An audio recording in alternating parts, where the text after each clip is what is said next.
Okay. So, I'm Owen O'Malley. I work here at Yahoo. And we've been working hard adding security. So what is the problem that we're trying to address? The primary goal is really to keep the data in HDFS secure. And that's important for a couple reasons.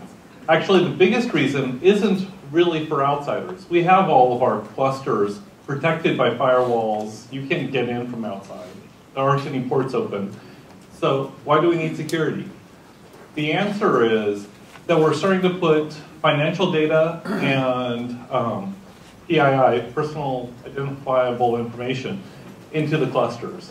And we don't want all of the Yahoos to be able to see that. I've talked to some startups that were like, why do you care about security? Because, of course, they haven't been burned yet by information leaking out. But they will care soon enough. Please feel free to ask questions as we go.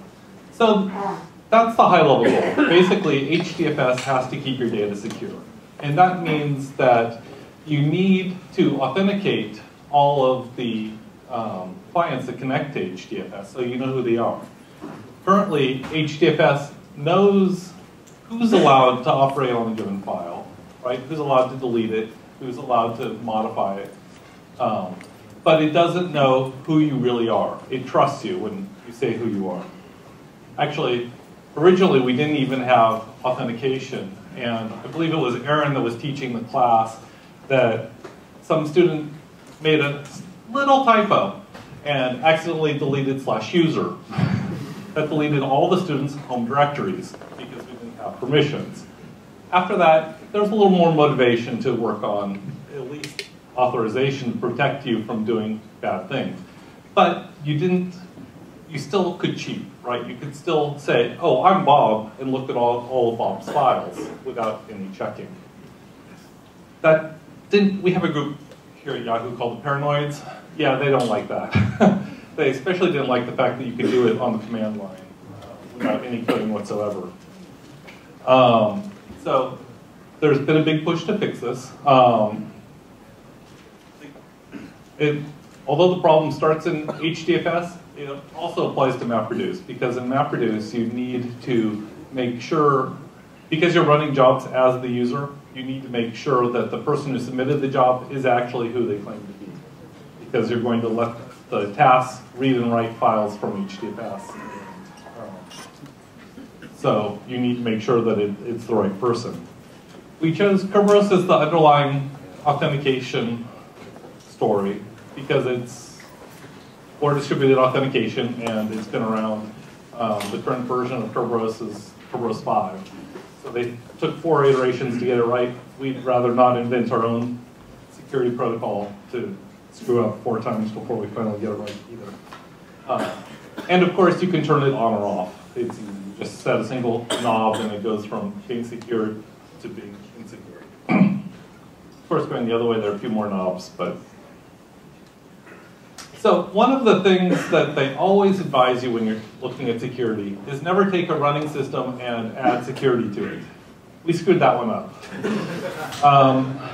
Not only did we take a running system, we took a running system that's got a lot of pieces that is evolving a larger and larger ecosystem. Right? One of the things I love about Hadoop is the fact that there are more and more products building up on top of Hadoop. That means there's more and more connections to get right. So this is the interaction between a subset of the processes and how they communicate. And so those red ones are the potentially bad ones, and the green ones are the trusted ones. But we need to make sure that all of the connections between all the components are now authenticated, so you know who's on the other side. So who's been working on this? Our team, Yahoo's put together a team of 5 people, and so we've been plugging away on it pretty much since October. And we're just about to hit our alpha clusters for testing this. Like I said, we've got a group called the Paranoids, and they help, and so Ron has been giving us advice, especially when it comes to security, when it comes to servlets and Kerberos. Okay, so what are the bad things that people can currently do? They can lie who they are, either the name node or the job tracker. They can, if they know a block number of a file, they can say, oh, hey, data node, give it to me, and the data node will. The users can modify or kill anyone's jobs. They can kill off others' tasks. They can modify the state of the job tracker. And they can bring up fake servers, right? You can bring up fake data nodes, fake task trackers. And if you just put a simple password in, that would be an easy way to go ahead and steal a bunch of people's credentials. So fortunately, Kerberos saves us from all of that. There's one other additional thing that we aren't addressing, which is encryption. We're currently assuming that the person who's trying to get the data does not have root access. So there's two different pieces here. There's authentication, which says, who are you? And this is the piece that we've been doing really badly, but we need it for both the web UI and RPC. And authorization. Authorization says who gets to do what. And HDFS does a great job of this, well, at least do owners, groups, and permissions. MapReduce doesn't do this at all, and that needs to change. Okay, so Kerberos gave us a lot, actually. It gave us a framework for how to do this. And so the nice thing is, once you sign into Kerberos, it keeps your credentials cached, and you don't need to sign on again until your ticket expires. So you get new tickets with KNIT, that does a login effectively. KList lets you see what tickets you have, and KDestroy destroys your tickets or does a logout. By default, TGTs last for 10 hours, but they can be renewed within that period out to 7 days. One of the concerns that people are worried about here at Yahoo is, wait, my process runs for more than 10 hours. What's going to happen? And the answer is, as long as your Hadoop process is running, we'll auto-renew for you so that you won't lose your credentials out to those 7 days. If you go past 7 days, you're stuck. But within those 7 days, you'll be okay. Now, if you're on Linux or Solaris system, you can get Pam to automatically do the KNIT for you when you log in. Yeah, there. Is 7 days something inherent in the protocol, or could the No. system administrator? The system administrator can arbitrarily bump it up. You do want it fixed, though, so that there's an upper bound on how long the stolen credentials would be good for. Okay, so Kerberos definitely insists on there being an upper bound, although I don't believe there's any hard-coded limits on how high that upper bound can be. Can you revoke a credential if you think it's stolen? Yes. The KDestroy will destroy the credential. Oops.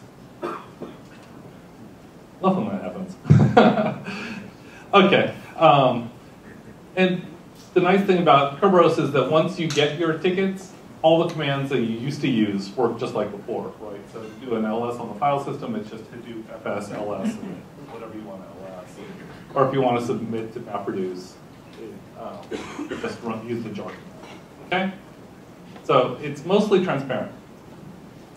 You just need to make sure that you have a ticket, otherwise it tells you no, go away.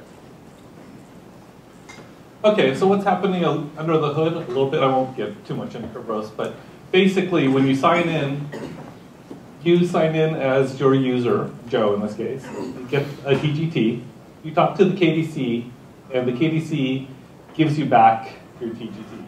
Then when you want to talk to someone, like in this case a name node, you need to tell the KDC, hey, I want to talk to HDFS at that particular node, and he gives you a service ticket that lets you talk to this particular service. Then you can use that service ticket to talk to between the client and the server. That gives you two things, right? That means that the user is sure who the server is, but the server is also, or rather vice versa, the server is sure who the client is, but you're also sure that you're talking to the right service. Another nice feature is that the service never needs to talk to the KDC, okay? So that you aren't dependent on the KDC staying up to answer questions. You just need it if you're trying to connect. So the good news with all this is that it's very, very little changes to the APIs. The one massive exception is if you happen to be using user group information, which pretty much completely changed. So if you're using that, don't. At least till after security goes in. But other than that, they're very, very minor changes. Like I said, we did have to add authorization on MapReduce. So now your jobs, which means both job conf and job client or context, have a method to get credentials. Credentials lets you store both the credentials for Hadoop itself as well as other systems, right? If you need to store a password to access Oracle or MySQL or something, you could put in the credentials and that would work fine. It automatically distribute it for you securely.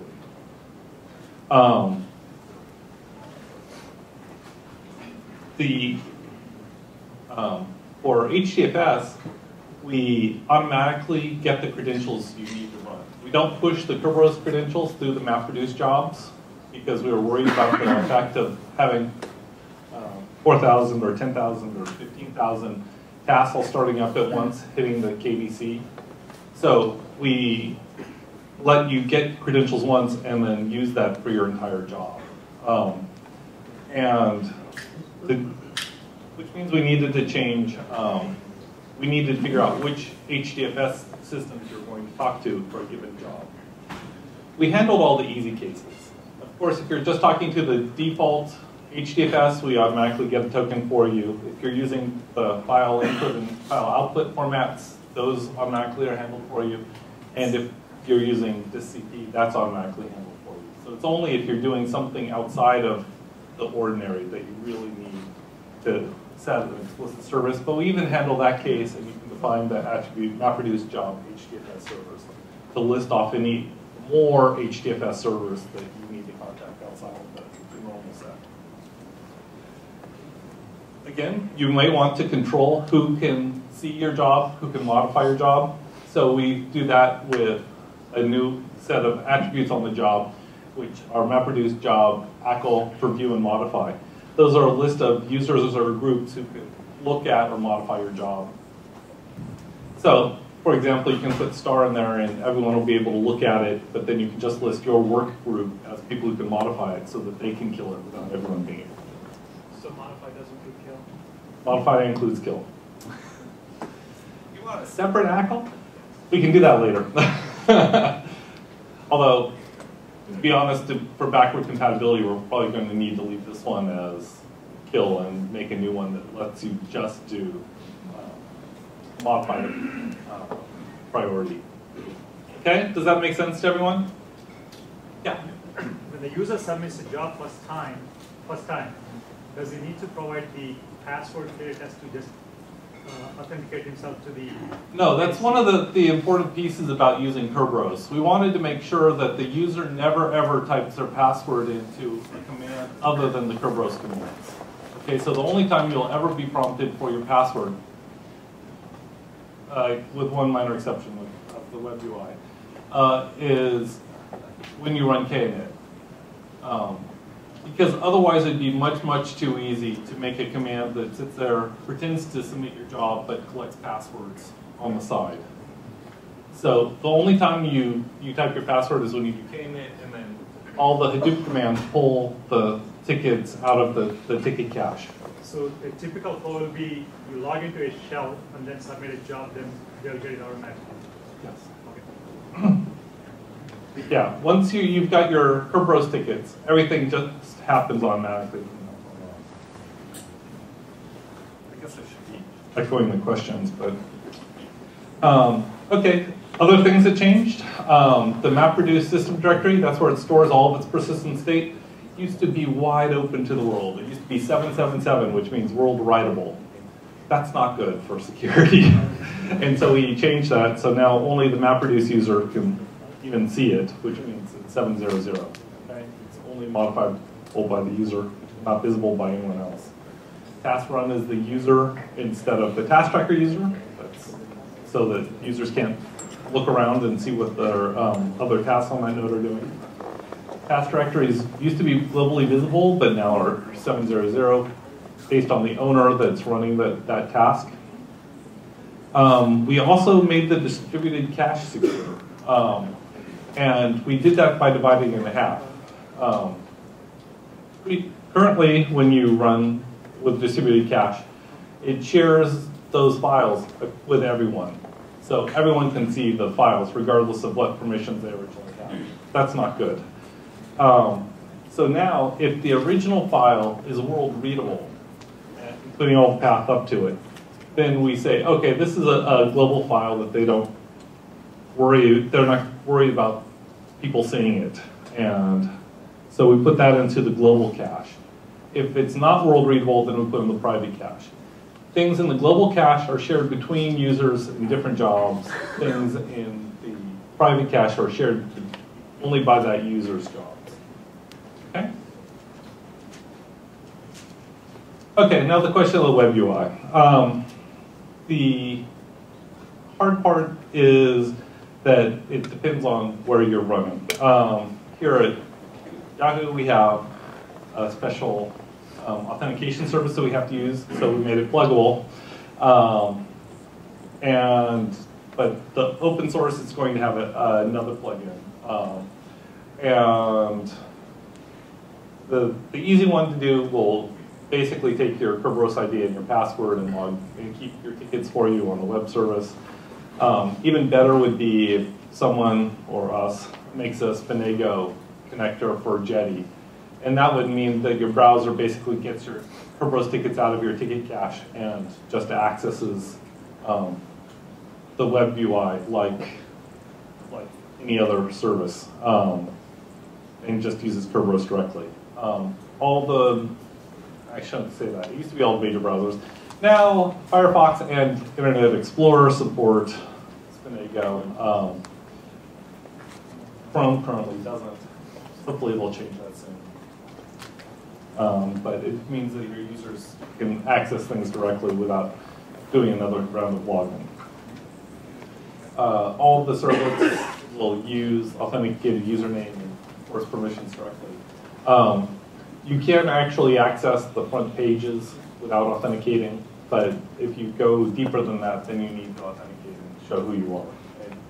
So you can do things like enable browsing the file system, and enable and killing jobs on the web UI. You guys even know that was possible? It is. It's just a configuration knob, but if you turn that on, then you definitely want to make sure that the users are authenticated before they're allowed in. Proxy users, we have some services that need to pretend to be other users. And so there needs to be a way to configure that. And so right now there's two knobs per super user. One is the one that says which users this user can impersonate, and the other one is where do they have to be coming in from. And so in this case, you can see that I've configured a super user called Super Guy, and he's able to impersonate the good guys. Actually, it would probably be more useful to be able to impersonate the bad guys, but and he's allowed to do it as long as he's logging in from the machine called secret base. Okay. So you just configure those two properties, and then your service can impersonate anyone in that group. Does super guy actually have to be defined as a super user in the other part of the config? No, just here. Oh, sorry, the question is, does super guy need to be configured as a super user in any other part of the config? And the answer is no. He just has to be configured here. And so he doesn't gain general admin access. He doesn't gain access to anything other than impersonating a set of users. Okay, it's really not a super user hook, although you could use it as such. It's really just about proxying other users. Is this clear at all, or do you guys not?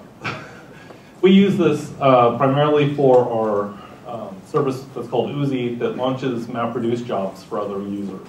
So it's a combination of cron and make. And so you can submit jobs to run every hour, every 5 minutes, cause them to run a flow every time some new directory shows up.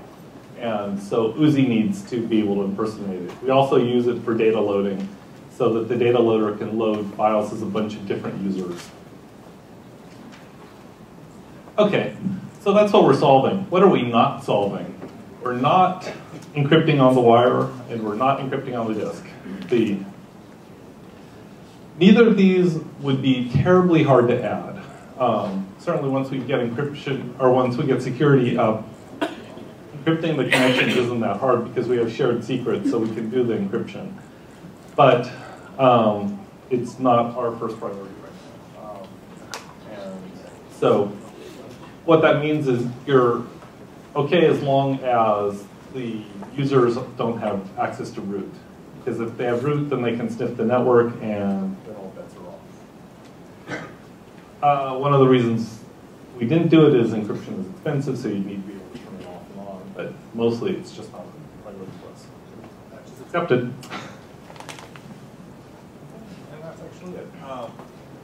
Actually, Dekel, where is Dekel? Do you have time to show them a quick demo, or yes. Am I out of time? No, you're good.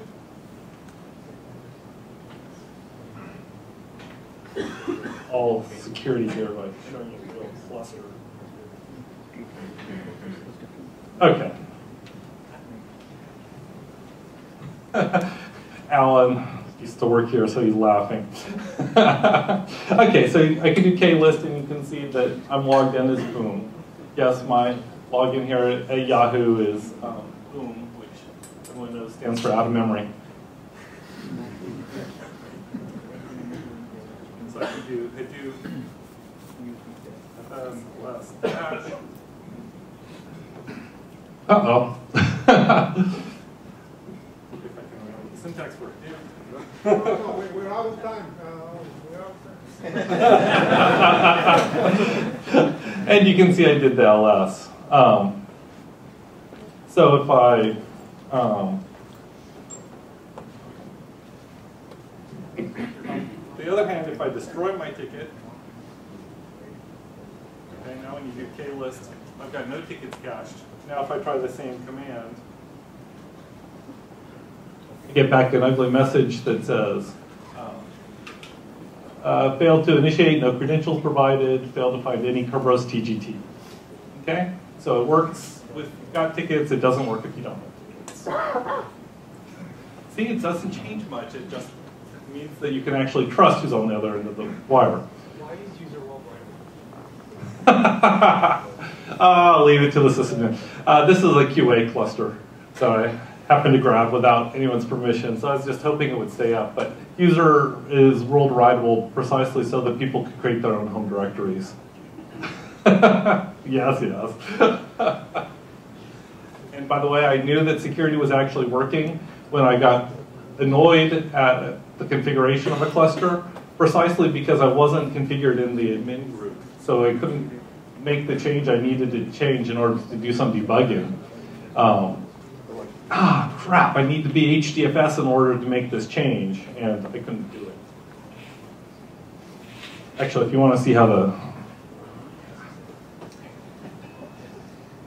web browser looks.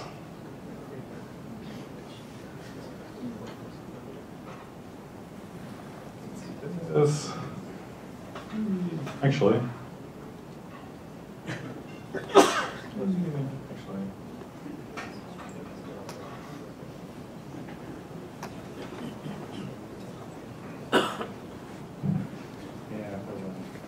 It should have, I must have already logged in, so it had credentials already. I guess I could log out, but it's just not here. Okay, any questions? Oh, I guess I should give you some schedule. Basically, the current state is, because Yahoo needs it urgently, we're pushing it into our 20, a variant of our 20 branch, which will get pushed to GitHub soon. And we're busy committing it to trunk. The trunk is actually lagging a little bit behind, so we'll need to catch up. But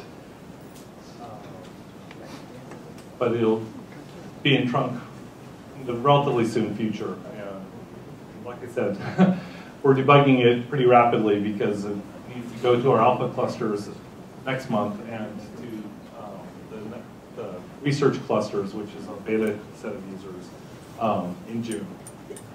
Okay? Thank you very much.